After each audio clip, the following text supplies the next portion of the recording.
Application method. மொத்தம் 3 மெத்தட்ல நீயை வந்து மசாஜ் பண்ண போறோம். அது அந்த பேஷண்டே பண்ணக்கூடிய ஒரு சிம்பிளான டெக்னிக் தான். இப்போ ஆயில் கொடுத்துருக்கோம் இல்லையா, அந்த ஆயில கையில தேய்ச்சிட்டோம்.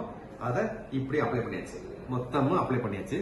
அப்ளை பண்ணதுக்கு அப்புறம் ஃபர்ஸ்ட் வந்து பாத்தீங்கன்னா இங்க இருந்து ஸ்டார்ட் பண்ணி இந்த நீ கேப் இருக்கு இல்லையா, அதை மட்டும் தனியா ஒட்டின மாதிரி தேய்ச்சி இந்த லாஸ்ட் வரைக்கும் வந்துடணும். மறுபடியும் இங்க இருந்து ஆரம்பிச்சு இப்படி போயிடணும். இப்படியே பண்ணிட்டே இருக்கணும். இது மொத்தம் 5 நிமிஷத்துக்கு இதே பண்ணணும். பண்ணிடலாமா? ஒரு வாட்டி நீங்க பண்ணி பாருங்க, கரெக்டா வருதா பாருங்க. ஒட்டின மாதிரி, இவ்வளவு கேப் விட வேண்டாம். இதை ஒட்டின மாதிரி, இதை கேப்பே விடாம ஒட்டிக்கிட்டே போங்க. அவ்வளவுதான். அங்க போயிட்டு நல்லா ஒட்டிங்க, நல்லா அழுத்திக்குங்க. கேப் போட்ட வேண்டாம். இது இந்த கைக்கும் உங்க விரலுக்கும் நீ கேப்புக்கும் இடையில கேப் இல்லாம பாத்துங்க. அது மாதிரி இங்க வரப்போ வந்து அவர் ஒட்டியே வந்துட்டு இங்க வந்து ஒட்ட மாதிரி பண்ணிடுங்க. அவ்வளவுதான். இதை வந்து மொத்தம் 5 மினிட்ஸ் பண்ணியாச்சு. செகண்ட் இது இதை வந்து என்ன பண்ண, 2 கையை வந்து கை மேல கை வச்சுக்க வேண்டியது. வச்சுட்டு மேலேருந்து கீழே, எஸ், மேலேருந்து கீழே மட்டும் வந்தா போதும். நான் ஒரு முறை செஞ்சு காமிச்சிடுறேன். இங்கேருந்து இப்படி, இங்கேருந்து இப்படி, மேலேருந்து கீழே இருந்து மேலே போக வேண்டாம். செஞ்சு பார்த்துருக்கீங்க. இவ்வளவு தூரம் கூட மடக்கணும்னு அவசியம் இல்லை. லேசா நீட்டிடுச்சுங்க. இப்ப பண்ணுங்க.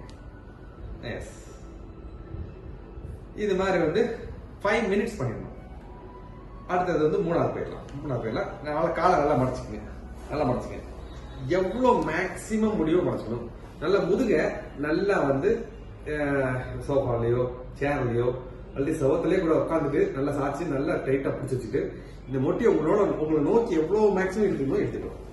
இந்த நீ வந்து நல்லா மொத்தமும் ஜாயிண்ட்டும் மேக்சிமம் மடங்கி இருக்கணும். இந்த பொசிஷன் வச்சுட்டு கையை 2 இப்படி வச்சுட்டு மொத்த வரலும் படுற மாதிரி பிடிச்சிட்டு பாருங்க, எந்த வரலும் தூக்கிட்டு இருக்கல, எல்லாமே படுத்துக்கிட்டு இருக்குது. இப்போ இப்படி தேய்க்கணும். சரிங்களா? செஞ்சு பார்த்துங்க. அவ்வளவுதான். இது 5 நிமிஷம் பண்ணிடணும். மொத்தம் 3 எக்ஸசைஸ். ஒவ்வொரு எக்ஸசைஸும் 5 நிமிஷம். ஸோ ஒரு காலுக்கு மொத்தம் 15 நிமிஷம் ஆயிடும். அது முடிச்சதுக்கு அப்புறம் அடுத்த காலுக்கு ஒரு 15 நிமிஷம். சரிங்களா? ரிலாக்ஸ் பண்ணிக்கலாம்.